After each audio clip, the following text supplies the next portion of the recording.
morning. Welcome everyone to our July 24th Home Health Aid Work Group Care Transitions Best Practice session. We hope you've had a great week and that the weather is being nice to you. It seems like there's all kinds of stormy stuff happening all over. So we hope you're safe. Anybody who can be on turn their cameras on and be participating. We would really appreciate an interactive, and we appreciate your input and feedback as we move through the session. So this session will be covering, we meet on the fourth Wednesday of the month for Superior Health Quality Alliance Work Group for home health agencies to provide opportunities to connect with other home health agencies in Michigan, Minnesota, and Wisconsin. And we support each other by sharing ideas, current information, and best practices. So we will use Discover and Discuss strategies to help your agency provide the best care for your patients. Again, welcome. We have come a long way since we started with this group. We are in the midst of 2024 summer, and our past work group goals and discussion topics that we've covered for this year. Session 1 covered home health value-based purchasing overview and the discharge functional score. And the session 2, and it covered improvement in dyspnea. Session 3 covered improvement in management of oral medication. And today's topic will be best practices in care transitions. We are going to also provide some updates on the Call Us First toolkit, timeliness of care, and other resources that have been developed by this group as we've worked through the year. And then finally, we'll cover our next steps and action items. Okay, as people are just jumping on, we would like you to share with us your name and title, the organization that you are with, the state you're located in, and also just state your favorite animal.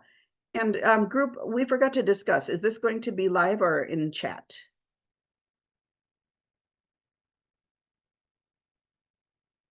I think chat is fine. Okay, so yes, enter into chat. And then as I move through, once everyone has their information, if one of you would please let me know, and we'll come and circle back to this. So I'm going to ask again in another slide or two, okay? To give people an opportunity to put their names, organization, state, and the favorite animal that you like. Doesn't need to be yours, just what favorite animal. So today's topic in care transitions and best practices, we will discover and discuss what works and what doesn't work in current healthcare environment. We are going to review the Superior Health Care Transition Team online compendium of toolkits that are relevant to home health aid settings. Before I jump into this link, I'm going to see if anyone has entered anything in chat to, if someone would please share with all the respondents.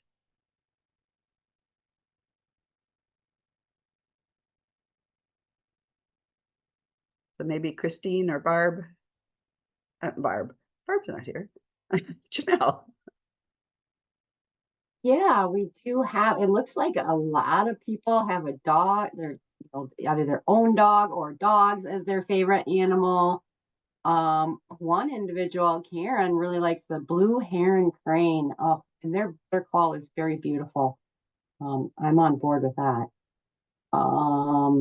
Yeah, mostly it's dogs. Everybody loves their dogs. Everyone likes their dogs. And I like the blue heron crane too. Okay, thank you all. And who do we all have? How many people and who do we have? I don't have that chat pulled up, so just to give me an idea who's all on. You could go through their names, please. Oh yeah. Of course, we have our Superior Health folks, Janelle, Christine, and Carrie, and Lisa. And then we have Kay from Michigan.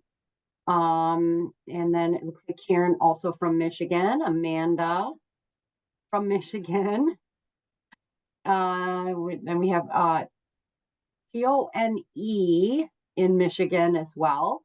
Welcome everybody from Michigan. And then we have Allie here working with us on our HHA project. Okay.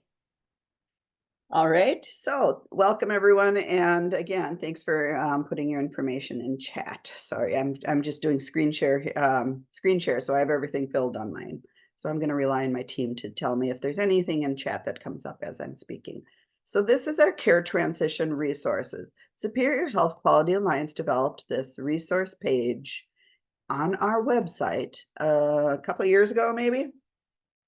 So we have these resource guides for organizations to click on to learn more about. It also gives an idea. For example, the Aspire Guide and Toolkit was developed for inpatient hospitals. However, they do have tools, and we've used them for other organizations. And so you can, although the tools and guide and toolkit was developed for inpatient hospital, they can be modified. And you see on over here, there's home care that were obvious that they've tested these on home care. And when I say vetted, I mean that it was actually all of these tools were implemented at a national or regional level and vetted so that they could give feedback on how they worked. And so there are multiple tools in here. The medications at transition and clinical handoffs, the match toolkit, Project Red, Rare, Star. Many of you have probably heard of some of these. So let's say we want to look at the match toolkit and say, oh gosh, let's go medication safety and transition of care. This is all settings. So we click on that and it just brings us down to scroll down, as you see, to this area. So now we can learn more that it was tested and implemented in inpatient, outpatient, skilled nursing, and home care. And it gives a brief explanation of the tool. And then if you do want to go in, you just click. I'm just going to show you how to click, and you get into the, the website or the link of the tool that you're actually going to be reviewing. So very easy to use. You can, we'll put this link if it's not in there already. Christine, perhaps if you can put this link in, or else I can copy and paste it to the site. Oh no, it's actually right in the slide deck. So you will get a link to this slide deck, and you can link directly from these. The next resource that we have is the Home Health Within Stay Potentially Preventable Hospitalization, which gives you a quick reference on CMS PPH measure specifications, strategies to enhance PPH measure outcomes, and other resource links. And I am going to hand this one over to Christine to please do an overview of this. Thank you, Lisa. Yeah, this kind of came out of one of the other HHA work group meetings that we had. One of our attendees, who I believe is also here today, had asked about maybe some strategies to help enhance the PPH measure. So we put together this quick resource guide that just gives a very a brief overview of the measure specs. We also have in the footer like the full CMS description, but yeah, and some strategies to help enhance those measure outcomes. And on the second page then is other helpful resources. Of course, it includes our call us first, our timeliness of care, other things that we have that might help, such as the patient changing condition poster, which is something new. I think Lisa's going to go over that in a little bit. And then the links to the CMS help desk documents here. So hopefully this is helpful. And if you have any feedback on it here today, would love to hear from you if this is something that could be useful for you. I don't know, Lisa, if you want to scroll back up to the top page real quick again. So yeah, You could just put any response in chat, like, is this a format that is helpful to you and something that maybe you want to see with some other measures for home health agencies as well. This, of course, is a claims-based measure. So, yeah, any feedback is appreciated if you want to put it in chat. And what I like about this is that not only Christine did a nice job in putting this together, and of course we all helped, to pull the resources together. But I liked that we have a description, what's the issue, and then there's strategies to enhance that outcome. What are some measures that you can do to meet that outcome? Thank you, Christine. Thank you. And then as we transition, we're going to cover here transitioning care. This is the point of our project today, or our topic today, I should say, is transitioning care from home health to another care setting. So, gosh, there's a lot of advice out there, and there's a lot of tools out there on, transitioning care and what you all need to do. But really, in the next 2 to 3 slides, I don't remember if it's 2 or 3 slides, but we're going to go over the main points about transitioning care from home health to another care setting. It's always, it just seems like there's a lot of information about transferring care from the hospital to home care. But what about when your patient has to go to another care setting? So the shoes on your foot, and you have the the task of making sure that you're using a shared decision-making process with the patient and caregivers. Make sure, is this the right setting for them? Before you just shoot somebody off to the hospital because, making sure that, they've had their, what's their wishes, what are their family wishes, so using shared decision and making sure that it is the right setting for that patient. And then assure complete and timely communication of information to the receiving provider. So this is initiating prompt follow-up calls to the next care providers. If you're sending someone to an ER, courtesy call to the ER saying, hey, I'm sending, Joe Moss in for, shortness of breath, and this is his history. So give them a heads up and give them a little bit of a background on what's going on with that patient.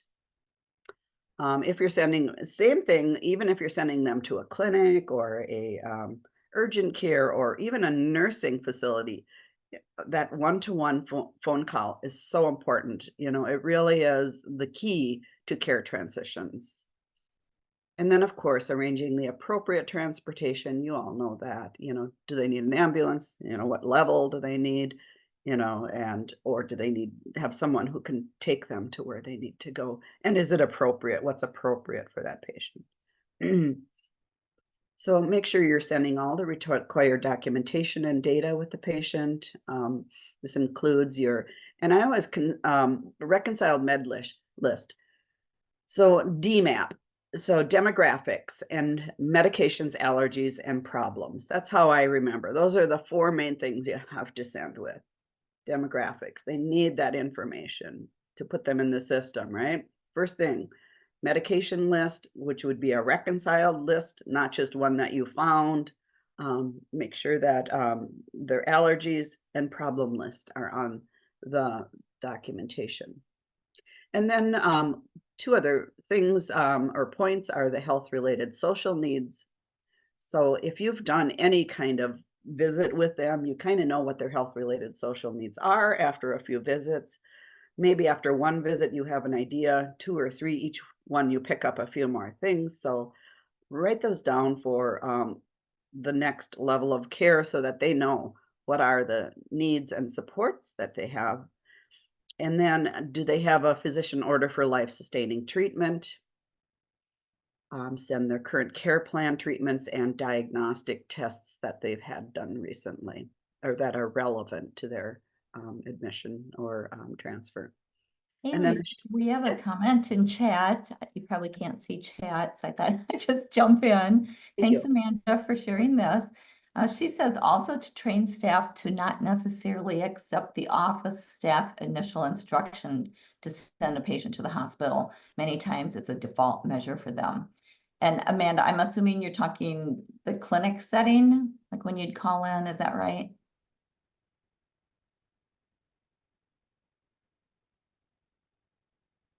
And Kay agrees. And yeah, and if she's able to get off mute. Oh. Yeah, okay. I realized I had control after all. Hi, everyone. Right.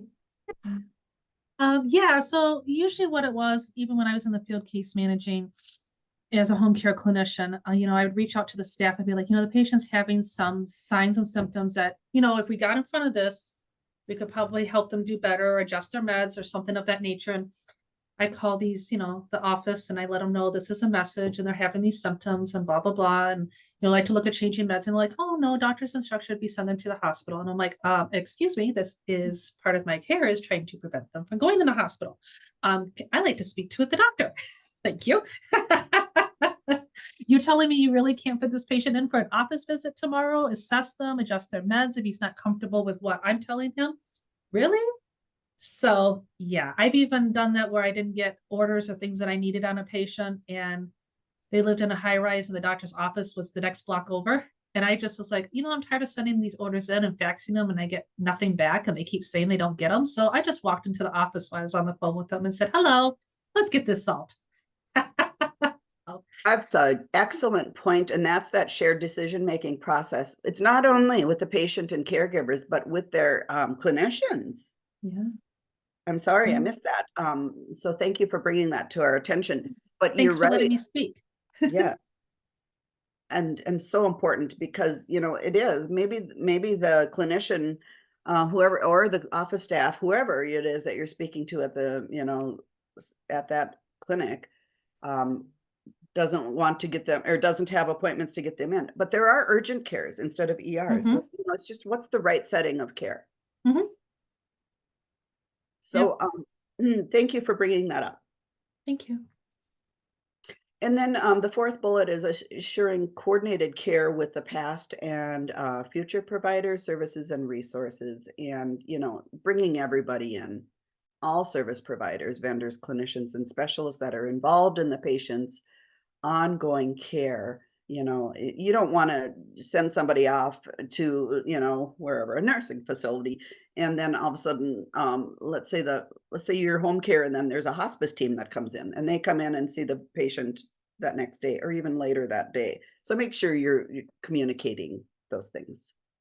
Make sure that their appointments and therapies and other ancillary services are documented, and so whatever appointments are made or not made, that all those caregivers are informed of the patient's status.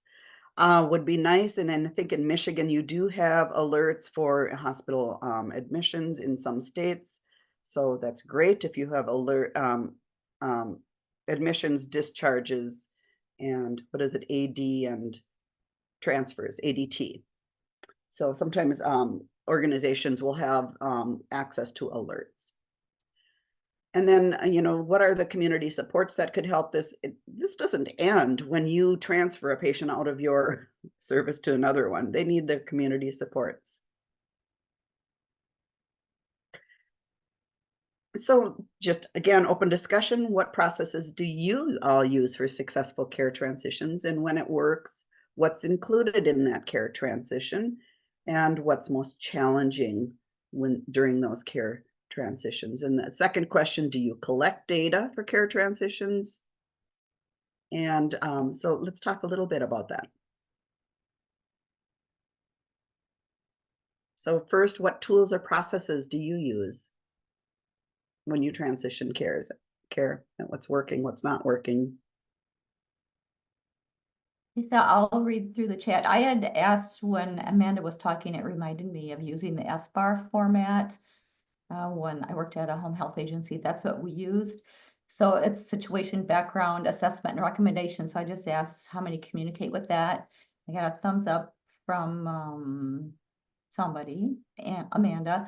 And then Karen said, we recommend that staff use the SBAR format for physician communication and other communication within our settings. Also, Amanda has a website called findhelp.org, which is a great site for finding community resources. Thank you for that. Yes, and we've used findhelp.org in some of our uh, developed materials. Great website, really great. I was just floored at what was all in there. And thank you for resharing that. There's Carrie will talk about our Call Us First toolkit as well.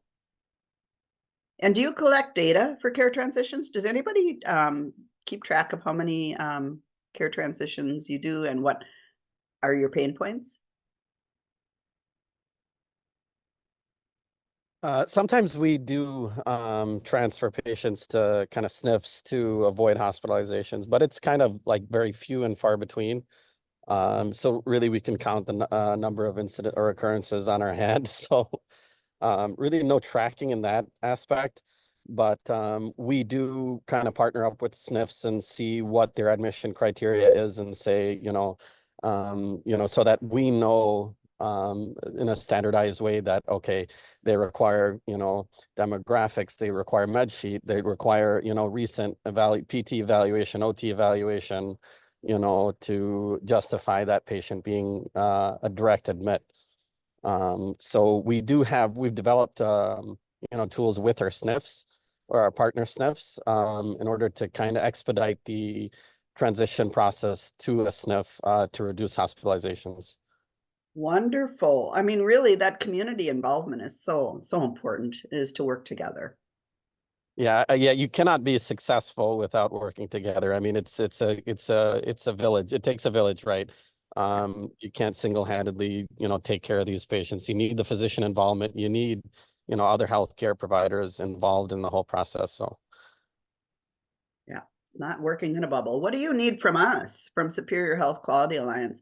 And, as we kind of work together with home care agencies, which is a little bit unique in the quality improvement organization world. So we are one of few organizations of quality improvement that are working with home health agencies. What do you need from us going forward?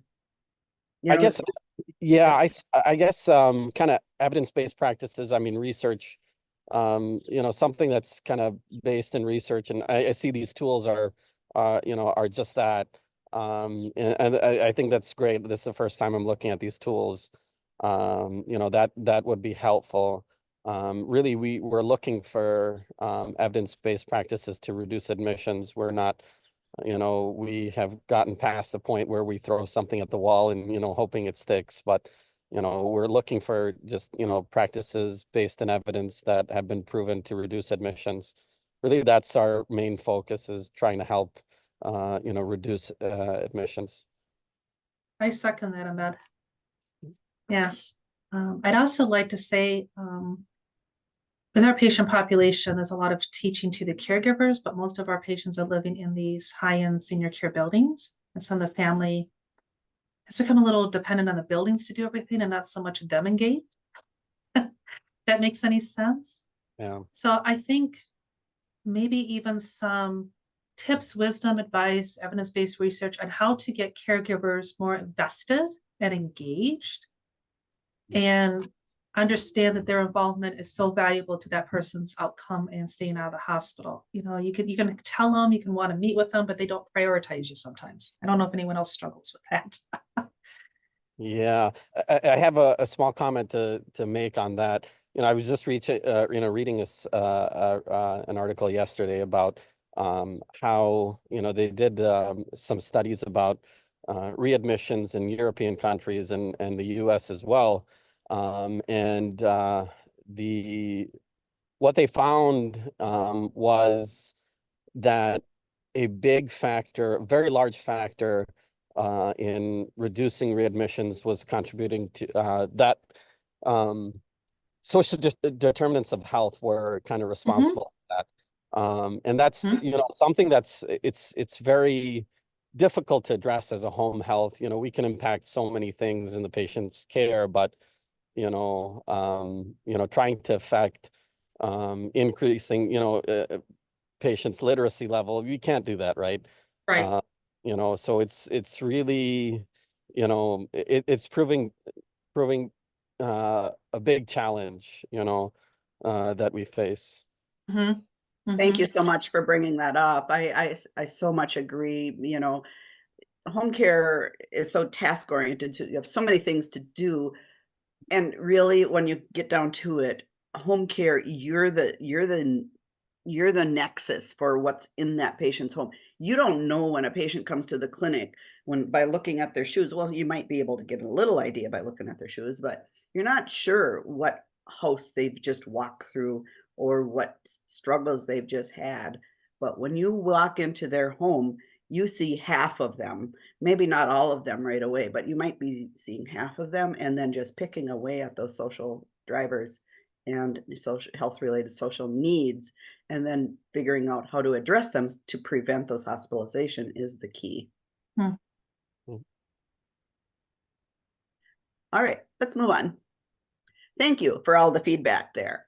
We're going to show you now the frontline forces, recognizing residents, patients, change in condition. We did a webinar in earlier this year. It was an overview for leaders and managers, a 27-minute YouTube video that shows them how to present the frontline forces modules to their staff, because these modules were built for frontline on the boots on the ground staff, home health aides, aides in the nursing facility, PCAs. So they were really built for nursing facilities, but they're very relevant for home health agency frontline staff, your home health aides and PCAs, or even family if they want to refer to this. It's free. You could just click on the link here. I'm going to bring you right to it here and just show you the page here. Whoops. I'm sorry. That's the video. So this is the video. This is just an explanation. This recognizing resident change in condition is a video explaining to supervisors how to use change in condition module for their staff. Okay. So the video is for managers, and then the online module for the frontline staff is listed here, and it's a change in condition. It's a series of 1, 2, and a case study. And then this module really helps persons who are caring for a frail or elderly person recognize when they need help. Really a good module. It has a quiz. Take the quiz to test your knowledge, and you can use this as your part of your orientation training and or ongoing competency testing for your staff. Love these modules. And then the other thing is on these frontline forces modules, I'm going to return to the main frontline forces page. Not only do they have change in condition, but look at these. Click on a subject to explore the training modules. And then it's just, you know, you can go through substance use disorder, UTIs, vaccinations. Every one of these is very, very well done.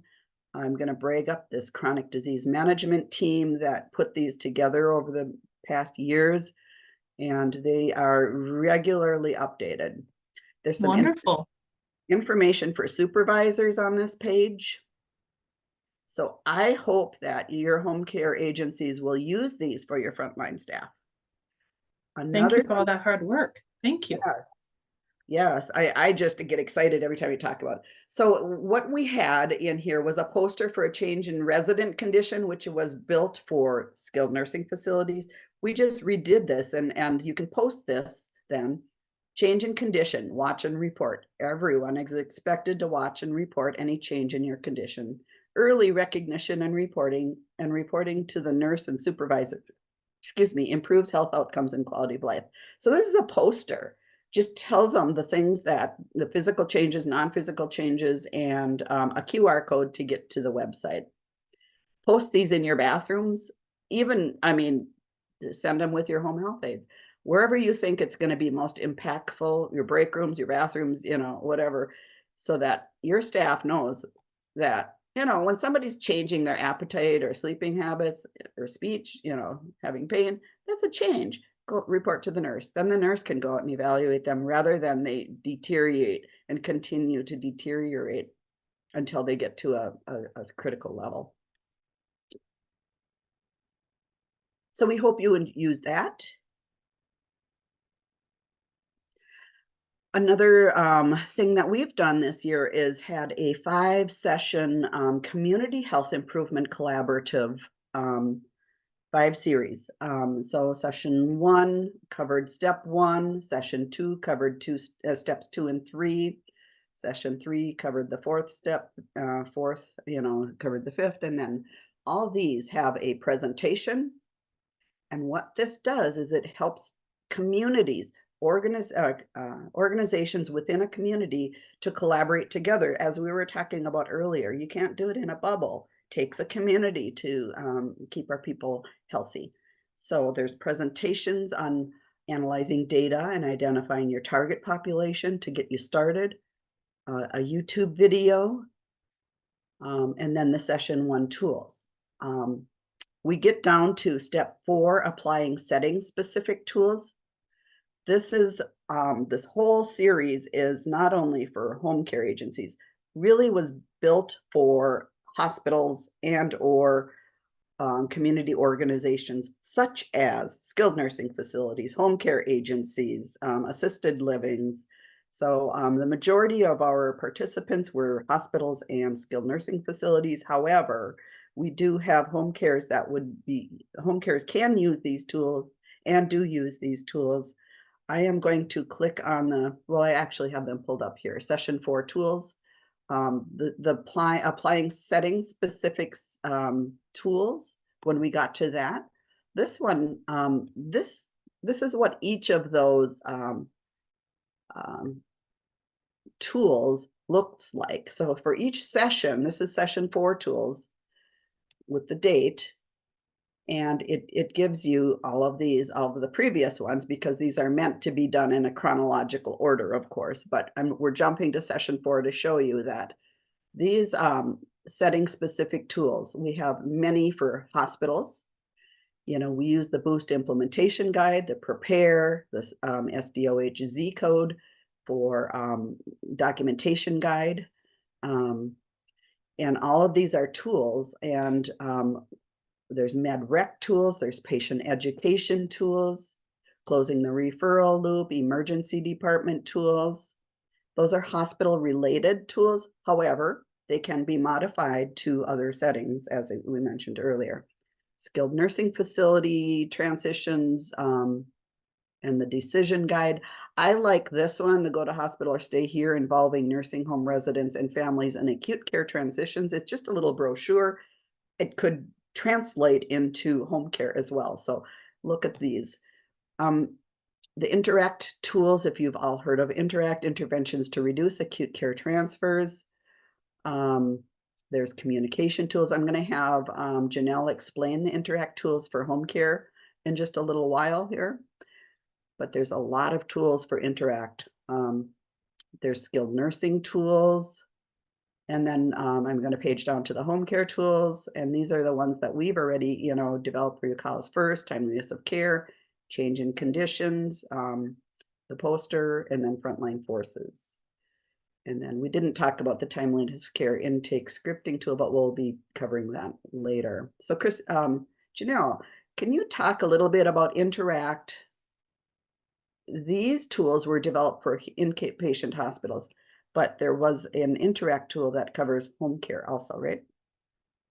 Yeah, so first, I'm just curious, how many of you have heard of or use Interact tools? They have a module specifically for home health agencies. Just give a thumbs up or some kind of emoji if you've heard of them or use them, or put it in the chat. I'm just curious. Because these are evidence-based tools.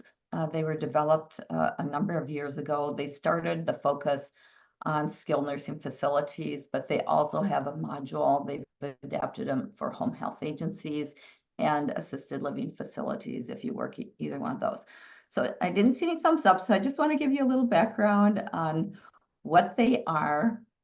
So the Interact, as Lisa said, it stands for interventions to reduce acute care transfers. Okay. They, yes. Yep, excuse me. Yep, sorry, thank you. Sorry, no, I hit the button by accident. I apologize. Okay. Multitasking. Yeah, that's all right. So they are tools that, yeah, I'm just a second here.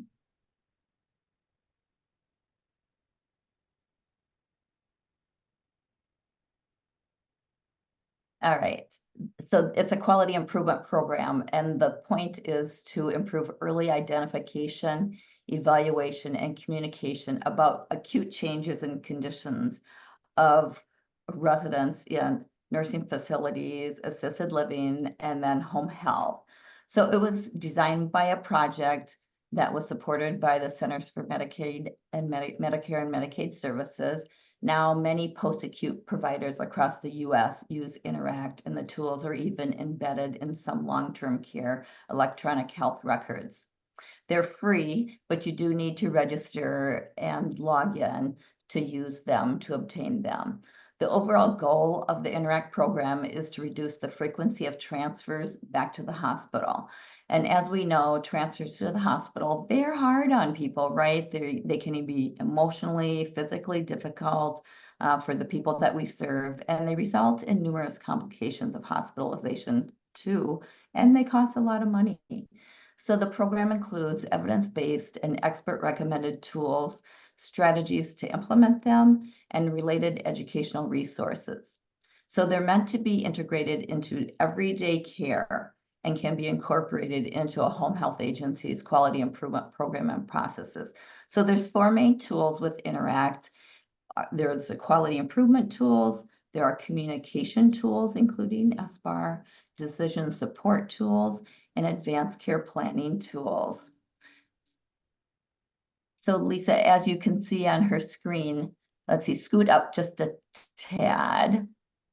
So even though the ones we have on this tool are for, skilled nursing facility, they have the same compatible tool for home health agencies. So if you needed a tool to track your hospitalization rates, the communication tools, they have a worksheet there, in fact.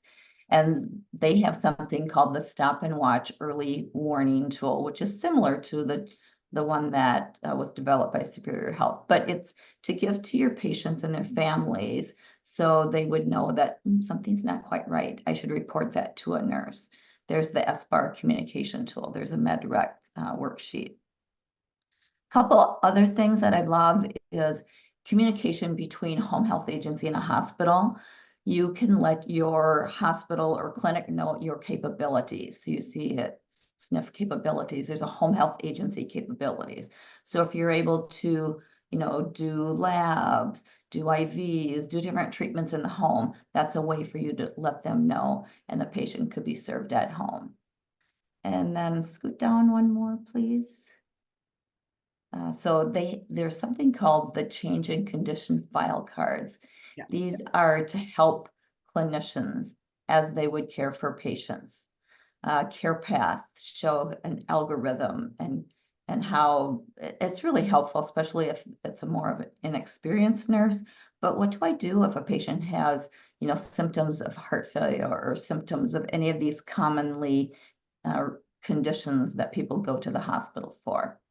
And then there are also advanced care planning tools, some great patient education tools about, CPR, feedings, those type of things.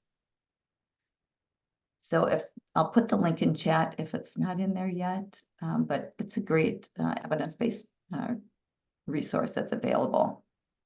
Thank you, Janelle. There's, as we went through these and we saw we had to limit what we could do on this CHIC webinar because the majority of the participants were from skilled nursing, but we know that there's more tools out there for home health care. And so thank you, Janelle, for sharing that.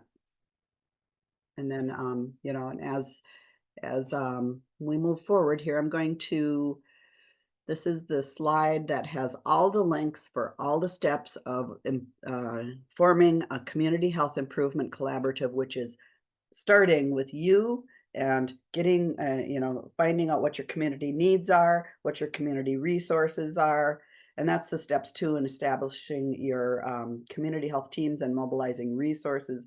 I mean, that doesn't happen overnight. As you look at, you know, some of your resources to what's local, you know, you need to work with your community to build a community health resource list.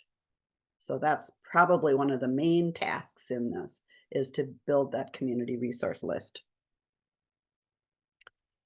Project updates from us. The Call Us First toolkit helps decrease the number of patients going to the emergency department without contacting home health first. So Carrie, let's have you talk about our resource Call Us First toolkit. Yes, I'll share a update on that. So if you've attended our previous sessions, you've heard about our Call Us First toolkit. But just to recap a little bit on this, this toolkit was developed by home health agencies participating in past work groups. After a root cause analysis was performed, one of the themes that emerged was for emergency department use amongst the home health care, that the patients were going directly to the ED without reaching out to their home health agency nurse first. So we developed this toolkit to hopefully to help with communication with that. So in collaboration with the work group participants, we developed the Call Us First toolkit, and it launched last December, so December 2023. And what it does is it provides multiple resources to assist HHA staff, patients, and families in managing conditions to avoid ED use. And our goal is that it would integrate emergency care plans into patient education. There's also workflows and guidelines on contacting home health staff versus going to the ED. And what you'll find embedded in this toolkit, and I know we'll be talking about the timeliness of care in a little bit, but it does also include links to the timeliness of care toolkit and then the social drivers of health Z code guide. So some topics in this toolkit include like client risk assessments, high risk diagnoses, comorbidities for the patients. One of the areas of interest are zone tools, and I know a lot of HHAs have developed their own zone tools. When we looked at different tools, we came to the agreement that these look really like they seem to check all the boxes. They were developed by one of our partner QIOs, but what's nice is they're available in English and Spanish. And not only they can be used to provide education to patients, but also to their families, caregivers, and they're really helpful too for onboarding new staff or staff that just need a refresher in regards to changes in condition and when to call the HHA. So there's a lot of information. There's just a lot of wealth of information in here. So I encourage you to take a look at it. This toolkit, you know, we will be reviewing it like on a biannual basis. So if you do notice, hey, this link isn't quite working, let us know, because we do have a lot of links to external websites that are beyond our control, and we want to make sure that we're providing the most up-to-date information within this document. And yes, and Christine just posted the direct link to the toolkit, and then we have the link to the toolkit in the slide deck as well. Thank you, Carrie. So yeah, a lot of resources in there that we've already talked about. A lot of the, you know, a lot is in there, not everything, but, you know, very, very comprehensive. I'm going to talk a little bit about the timeliness of care. We have developed this scripting tool for acceptance of home health agencies as they do the intake calls, you know, using a scripting tool. And then what we are asking is that if you use the scripting tool to get some background baseline data, and then track whether your acceptance rate of home health care has gone up after implementing a scripting tool. So what we want to do is to decrease the delay in the timeliness between a hospital discharge and the start of home health services by using a scripting tool that is standardized so that everyone is using the same language, including the same 6 points when you talk with your potential new home care client, and that if they're stating certain things like, no, I don't feel good today, I don't want you to come, that you can, provide some verbal interaction that says, that's the reason we should come. We're not there to entertain us at home care at home. We're there to help you, so and then, some of that data, and, we can't prove that the home care intake scripting tool is working unless we do some tracking and documenting and monitoring of the pre and post implementation. So that said, we do have Allie Duran on this call, who is going to be reaching out to specific home care agencies, hopefully either by phone or email. And so you may be hearing from Allie as she gets in touch with home care agencies to determine whether, you need any help with implementation of a scripting tool. Maybe you have already implemented a scripting tool, but it's not this one. And then are you tracking? And, how can we monitor the tracking to see if the scripting tool is effective in increasing acceptance rates? Is there any questions on this particular tool? Or either of these tools, I should say. Yeah, Lisa, I'm just wondering if we want to have Allie introduce herself, and maybe if she has any updates on maybe a little bit of progress so far that she could share with folks on the line. Yes, please, Allie, do introduce yourself. Okay, hi everyone. So my name is Allie, and just like Lisa said, I will be reaching out to home health care agencies and hopefully just touching base on the tool and then providing any support needed, whether it's, the resources again or questions, or I'm also just going to be gathering information about how it's going and what barriers possibly are popping up. So Lisa and I just touched base yesterday, and so I got started, or I'm sorry, on Monday, and so I started this week reaching out to various home health care agencies. So I'm still in the process of touching base, but so far it sounds like it's being received well, and there's a lot of interest. So hopefully that continues as I move along. Okay. Thank you, Allie. And, yes, I expect Allie to be contacting you. If you would like to have her contact you just right up the bat without having to reach out to you, please put your name in the chat, and then Allie, we'll get that to Allie so she can reach you. A name and email, please.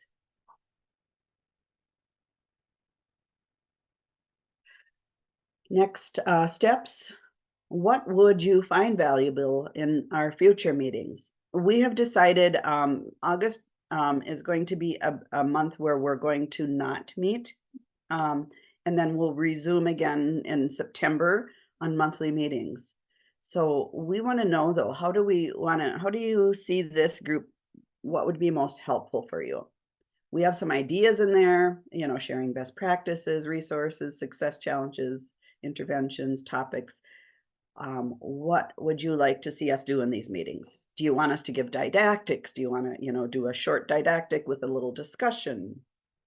Any topics of interest? So please do share your requests in chat, or, or unmute yourself and speak up. So I'm just going to leave silence to allow you to speak. Yeah, can I just add a little bit, Lisa? Sure. For the group. So the reason we're asking this is because, when we polled you all last time, or I think we've even sent out questionnaires to ask what topics would interest you. So this last round of work group meetings, we kind of tailored to the needs of what folks were telling us that they wanted, and we have come to the end of that list. So taking August off, and we want to resume in September, October. Just really, really want your input on how we can best help in topics that are kind of, you know, on your mind or hot topics for you. Nothing is too big or too small to suggest. Just want to throw that out there. You can always email us too. Can't think of anything now.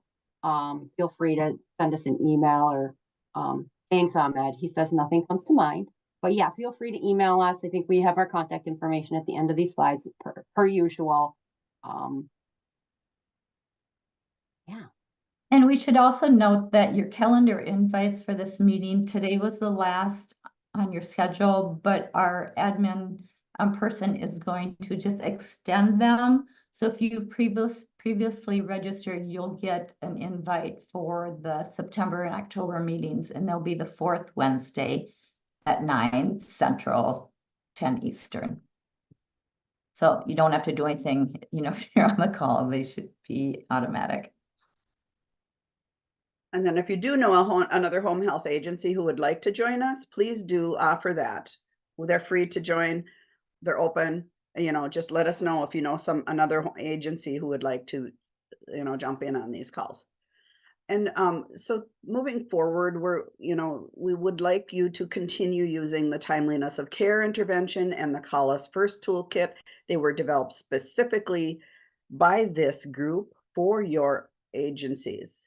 So we really would like your participation in the timeliness of care intervention with the scripting tool and tracking. If you do need to email, you can or send data. It's at the HAT tool at superiorhealthqa.org. And that's where you send results of your tracking documentation, or even if you have questions or need some one-to-one technical assistance. And we will provide that technical assistance, Allie and or us, one of us would. And then any resources you would like to share, please do post to our Connect group. That is called Home Health Aid Workgroup, Reducing ED Visits, and the link is in here as well. Connect is a really good format. It's like a social media for professionals in a certain area, and you don't have to, you can mute your notifications so you're not getting bugged all the time. You can just manage your own, you know, what you get bugged with in Connect. Here's our contact information. And I talked about Connect.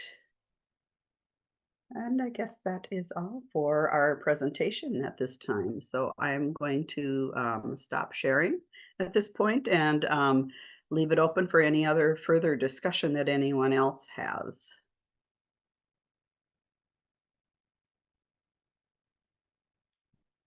And I really appreciate all your feedback in the chat and open communication with us. It's really good to be able to share with each other.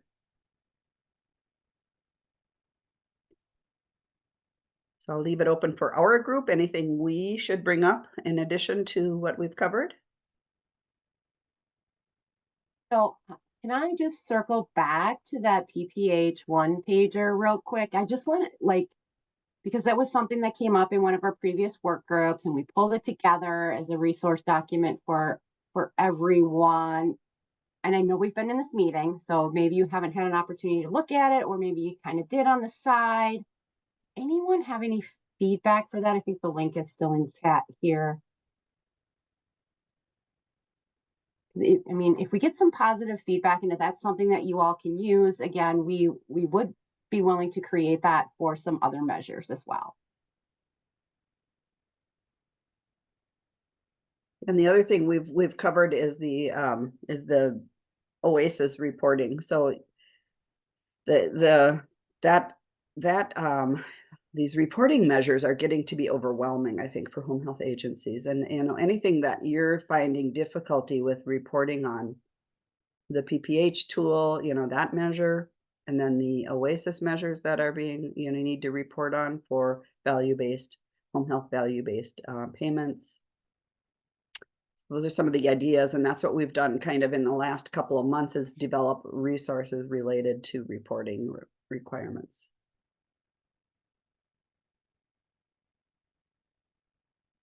Carrie, thank you. She put some ideas in there: EVV questions, referral intake issues, insurance, education opportunity, compliance policy, staffing and retention, and HH caps. Both quite good questions. So Karen says, I plan to take the PPH document to their meeting, and Ahmed, how to get staff invested in VBC as well. That's a great, it was a challenge for hospitals and clinics, and now it's for home health agencies. How do you get them invested into documenting improvements? You know, not only, you know, accurately, but how do you address those improvements? And our modules that we did in the last few sessions have covered some of those interventions that you can do. So we would love to have you circle back to those presentations. You know, obviously it's not all the questions are pretty brief on what we've covered, but your home health organizations or state organizations might have some additional resources as well. And we'll maybe that's something we can continue to work on and develop, is those reporting measures. But if you think of something in the meantime, please shoot one of us an email. We're happy to, you know, we'll jump on it for our next meeting in September. Well, I can't, you know, unless we get 5 requests, we can only do 1, but thank you so much, all of you, for taking time to join this call. And we will be, I think, closing and wishing you a great rest of your day. And we will see you in September.